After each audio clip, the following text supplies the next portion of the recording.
नमस्कार दोस्तों, हमारे YouTube चैनल में आप सभी का स्वागत है। आज इस वीडियो में हम आपको छठ माता की कथा सुनाएंगे। बहुत समय पहले की बात है। एक बूढ़ी अम्मा थी, उसके एक बेटा और एक बहू थे।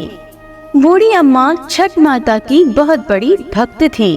हर साल वे बहुत श्रद्धा से छठ माता का व्रत करती थी, परंतु बहू नए विचारों की थी। वह पूजा पाठ में विश्वास नहीं करती थी। एक बार जब बूढ़ी माँ छठ माता की पूजा की तैयारी कर रही थी तो बूढ़ी माँ का बेटा आम की लकड़ी और बाजार से पूजा की सामग्री लाया था। यह सब देखकर बूढ़ी अम्मा की बहू हंसने लगी और कहने लगी, अम्मा, आप भी अंधविश्वास में विश्वास रखते हो। ये पूजा करने से कुछ नहीं होता।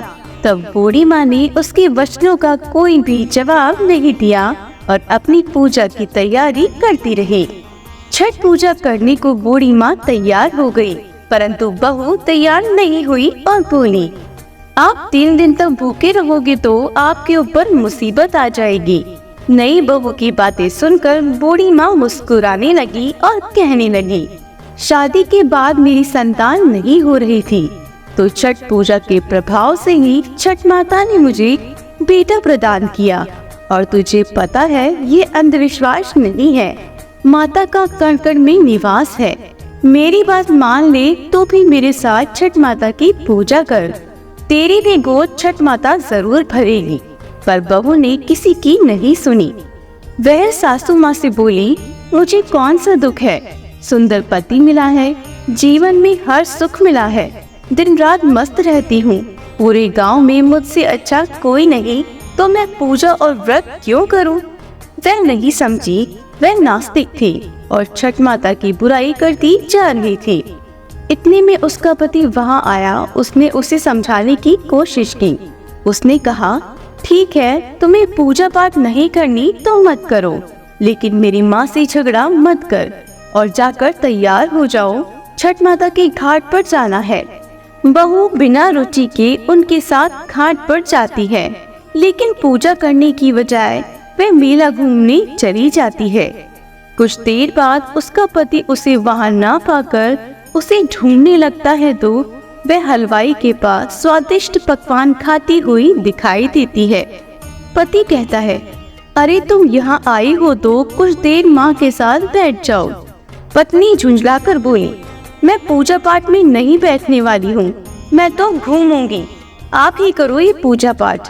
उसका पति वहाँ से चला जाता है और स्नान करने के लिए जैसे ही वह डुबकी लगाता है, डुबकी लगाते ही वह डूब जाता है और जोर जोर से चीखने लगता है, पर किसी को उसकी आवाज सुनाई नहीं देती। जैसे ही बूढ़ी माँ को पता लगता है कि उसका बेटा डूब गया तो वह जोर जोर से रोने लगी और छठी मैया से बोली, माँ, मुझसे तेरी पूजा भक्ति में कौन सी कमी रह गई थी जो तुमने मेरी गोद सूनी कर दी? बताओ माँ, मुझसे ऐसी क्या भूल हो गई?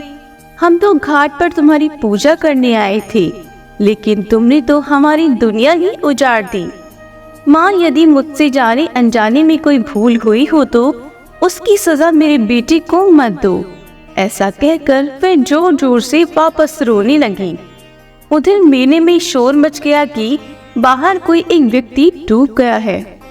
यह सुनकर बहू दौड़ी दौड़ी वहां आई और देखा कि उसकी सास रो रही है और उसका पति डूब गया है।